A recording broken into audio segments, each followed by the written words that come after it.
विद्यार्थियों, मैं गौरव कार्की राजनीति विज्ञान के इस ऑनलाइन कक्षा में आप सभी का स्वागत करता हूं।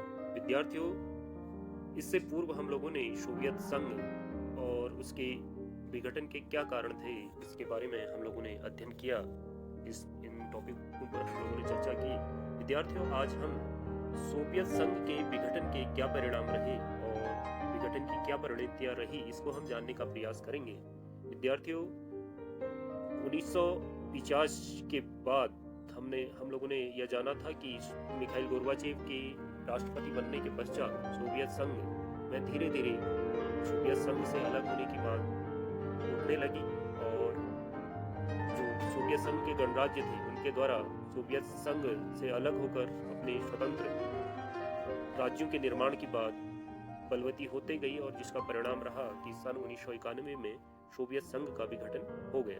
तो विद्यार्थियों, सोवियत संघ के कुछ महत्वपूर्ण परिणाम इसके देखने को मिले, कुछ इसके व्यापक रूप से इसके प्रभाव देखने को मिले, जिसको हम यहाँ पर चर्चा करेंगे। सोवियत संघ जो सन 1991 में विघटित हो गया, उसके विघटन के पश्चात कुछ विश्व राजनीति में कुछ उसके व्यापक रूप से प्रभाव देखने को मिले, परिणाम देखने को मिले। उसमें पहली चीज थी कि दूसरी दुनिया का पतन और शीत युद्ध की समाप्ति।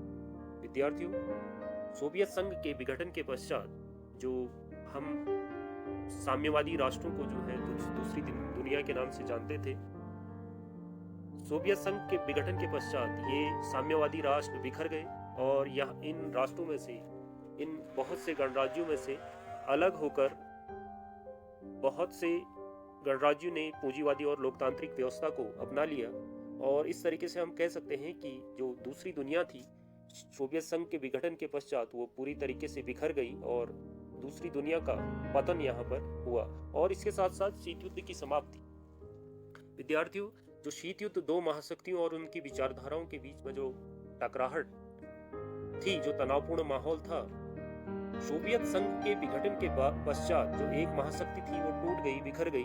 तो इसके साथ ही जो है सोवियत संघ के विघटन के साथ ही शीत युद्ध की भी समाप्ति हो गई, क्योंकि अब दूसरी कोई ऐसी शक्ति नहीं बची जो संयुक्त राज्य अमेरिका, जो एकमात्र महाशक्ति के रूप में बच गया था, उसका मुकाबला कर सके। तो इस तरीके से दूसरी दुनिया के पतन के साथ ही शीत युद्ध की भी समाप्ति हो गई। तो ये एक महत्वपूर्ण परिणाम देखने को मिला। दूसरा जो है कि हथियारों की होड़ की समाप्ति। विद्यार्थियों, शीत युद्ध की समाप्ति के साथ ही, सोवियत संघ के विघटन के साथ ही जो दूसरा प्रभाव देखने को मिला कि जो शीत युद्ध के दौर में दोनों ही महाशक्तियों और उनके गुटों के बीच में जो हथियारों की प्रतिद्वंदिता चल रही थी, इन दोनों ही महाशक्तियों का अधिकांश जो पैसा है, जो भी व्यय है, वह हथियारों के निर्माण और उनके अनुसंधान पर हो रहा था।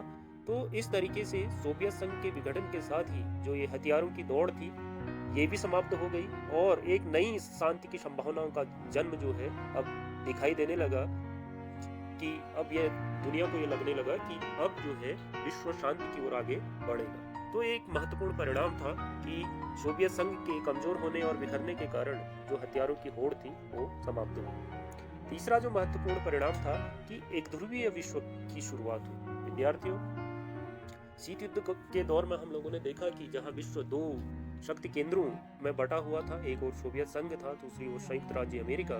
तो सोवियत संघ के विघटन होने के कारण, सोवियत संघ के पतन होने के कारण अब विश्व में एकमात्र महाशक्ति बच गई और इस महाशक्ति के द्वारा, अर्थात संयुक्त राज्य अमेरिका जो महाशक्ति के रूप में बच गया था, उसके द्वारा पूरे विश्व में अपना प्रभुत्व और जो है दबदबा कायम किया गया। तो इस तरीके से हम कह सकते हैं कि सोवियत संघ के विघटन के पश्चात पूरे विश्व में एक ध्रुवीय विश्व की शुरुआत हुई और संयुक्त राज्य अमेरिका का प्रभुत्व पूरे विश्व पर था। तो ये एक महत्वपूर्ण परिणाम था। अगला जो परिणाम देखने को मिला कि नए देशों का उदय।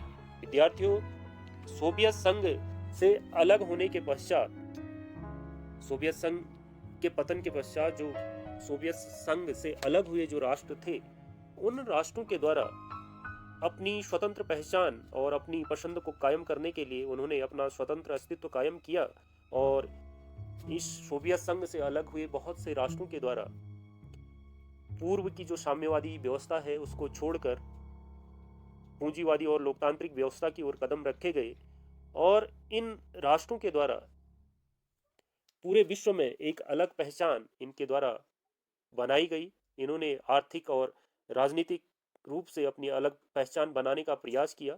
इसमें से बहुत से देश जो है अपनी अलग आर्थिक पहचान बनाने में सक्षम रहे और कुछ राष्ट्र जो है अपनी जो राजनीतिक हम कह सकते हैं कि उनका जो ढांचा था वो उतनी मजबूती के साथ खड़ा नहीं कर पाए। लेकिन हम कह सकते हैं कि सोवियत संघ के विघटन के पश्चात जो सोवियत संघ से जुड़े हुए जो गणराज्य थे वो अलग हुए और उन राष्ट्रों के द्वारा, उन देशों के द्वारा अपनी स्वतंत्र पहचान और स्वतंत्र अस्तित्व का निर्माण किया गया। अगला जो महत्वपूर्ण कारण सोवियत संघ के विघटन के पश्चात हमें देखने को मिलता है वो है पूर्वी यूरोपीय देशों में साम्यवाद का अवसान हुआ और बहुदलीय लोकतांत्रिक शासन व्यवस्था की स्थापना हुई। विद्यार्थियों, शीत युद्ध के दौर में जिस तरीके से सोवियत संघ के द्वारा यूरोप में अपने प्रभुत्व को बनाए रखने के लिए, खासतौर पर पूर्वी यूरोप के देशों में अपने प्रभुत्व को कायम करने के लिए जिस तरीके से सैन्य व्यय वहां पर किया जा रहा था और साम्यवाद का प्रसार करने के लिए अपनी पूरी शक्ति सोवियत संघ ने पूर्वी यूरोप के देशों में लगा रखी थी, तो सन 1991 में सोवियत संघ के विघटन के पश्चात अब धीरे धीरे पूर्वी यूरोप के देशों में साम्यवाद का अवसान होने लगा। साम्यवादी जो व्यवस्था थी वो जो है चरमराने लगी। अब जो है ये देश जो है पूर्वी यूरोप के जो राष्ट्र थे वो साम्यवाद से पूंजीवाद की ओर बढ़ने लगे और वहां पर बहुदलीय लोकतांत्रिक शासन व्यवस्था की स्थापना होने लगी। तो इस तरीके से एक महत्वपूर्ण परिणाम देखने को मिलता है कि पूर्वी यूरोप के देश साम्यवाद से अपना पल्ला छुड़ाकर हम कह सकते हैं कि वो पूंजीवाद और लोकतांत्रिक व्यवस्था की ओर आगे बढ़ने लगे। अगला जो महत्वपूर्ण कारण यहाँ पर देखने को मिलता है कि तीसरी दुनिया के देशों में नव उपनिवेशवाद का खतरा। विद्यार्थियों, सोवियत संघ के विघटन के पश्चात जो तीसरी दुनिया के राष्ट्र थे, जो विकासशील राष्ट्र उस समय पर हुआ करते थे, उन राष्ट्रों में भी जो संयुक्त राज्य एक ध्रुवीय विश्व हो चुका था, विश्व में संयुक्त राज्य अमेरिका का प्रभुत्व स्थापित हो चुका था, तो इन राष्ट्रों को यह लगने लगा कि अब जो है क्योंकि इससे पूर्व तक ये राष्ट्र जो है दोनों ही महाशक्तियों पर निर्भर रहा करते थे। एक और ये संयुक्त राज्य अमेरिका पर निर्भर थे, दूसरी ओर सोवियत संघ पर निर्भर रहा करते थे। सोवियत संघ से भी इन राष्ट्रों को सहायता मिलती थी, इनको जो है समय समय पर जो है ऋण मुहैया होते थे, इनको तकनीकी रूप से, आर्थिक रूप से जो है सहायता मिला करती थी। लेकिन सोवियत संघ के विघटन के पश्चात अब संयुक्त राज्य अमेरिका एकमात्र महाशक्ति बच गई थी और अब इन राष्ट्रों के समक्ष जो पूर्व के विकल्प थे वो अब विकल्प उपलब्ध नहीं थे। अब अमेरिका की ताकत और प्रतिष्ठा की सह पाने से ये राज्य जो है अमेरिकी प्रभुत्व से बच सकते थे। वो अमेरिका का ही साथ देकर, उसकी नीतियों का सम्मान करके, उसकी नीतियों की हम कह सकते हैं कि उसकी नीतियों का समर्थन करके ही जो है बचे रह सकते थे। तो इस तरीके से सोवियत संघ के विघटन के पश्चात तीसरी दुनिया को एक तरीके का नव उपनिवेशवाद, आर्थिक आप कह सकते हैं कि गुलामी का डर सताने लगा था। अगला जो परिणाम हमें देखने को मिलता है कि स्वतंत्र देशों के राष्ट्रकुल का विकास। विद्यार्थियों, सोवियत संघ के विघटन के पश्चात जो सोवियत संघ से जुड़े हुए जो गणराज्य थे उनके द्वारा CIS अर्थात कॉमनवेल्थ ऑफ इंडिपेंडेंट स्टेट नाम से राष्ट्रकुल का विकास किया गया। यह संगठन पूर्व सोवियत संघ के घटक गणतंत्रों का एक मंच पर लाने के उद्देश्य को लेकर इस संगठन का निर्माण किया गया था। इसका निर्माण सन 1991 में मिन्स्क, बेलारूस में इसका गठन किया गया और इस राष्ट्रकुल से जो है खासतौर पर Armenia, Azerbaijan, Belarus, Kazakhstan, Kyrgyzstan, Moldova, रूस और ताजिकिस्तान जैसे जो गणराज्य थे वो जुड़े हुए थे। इस जो राष्ट्रकुल के निर्माण का जो मुख्य उद्देश्य था कि पूर्व सोवियत संघ से स्वतंत्र हुए राज्यों में सरकारी कार्यों और संधि दायित्वों के व्यवस्थित स्थानांतरण में सहायता पहुंचाना और राष्ट्रीय सुरक्षा और निःशस्त्रीकरण में समन्वित नीतियों को प्रोत्साहन देने के उद्देश्य को लेकर इस राष्ट्रकुल का निर्माण किया गया। तो इस तरीके से हम कह सकते हैं कि विद्यार्थियों, सोवियत संघ के व्यापक जो है परिणाम हमें, उसके विघटन के व्यापक परिणाम हमें देखने को मिलते हैं। एक और जो है दूसरी दुनिया का पतन हो जाता है, शीत युद्ध की समाप्ति होती है। दूसरी ओर हथियारों की जो होड़ चले आ रही थी वह समाप्त होती है।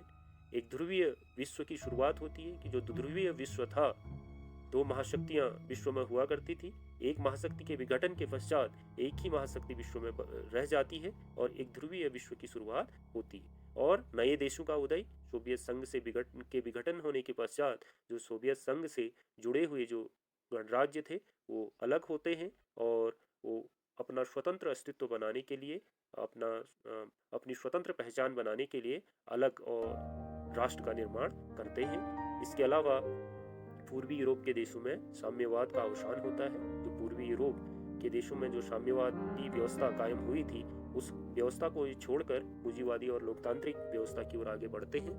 इसके साथ साथ तीसरी दुनिया के देशों में नव निवेशवाद का खतरा मंडराता है। विद्यार्थियों, जो अगला परिणाम हमें देखने को मिलता है कि जो तीसरी दुनिया के राष्ट्र थे उनको ये लगता है कि संयुक्त राज्य अमेरिका की मनमानी में अब हमें काम करना पड़ेगा, क्योंकि इससे पूर्व तक सोवियत संघ एक मुख्य शक्ति के रूप में था और सोवियत संघ से समय समय पर इन राष्ट्रों को सहायता मिलती रहती थी।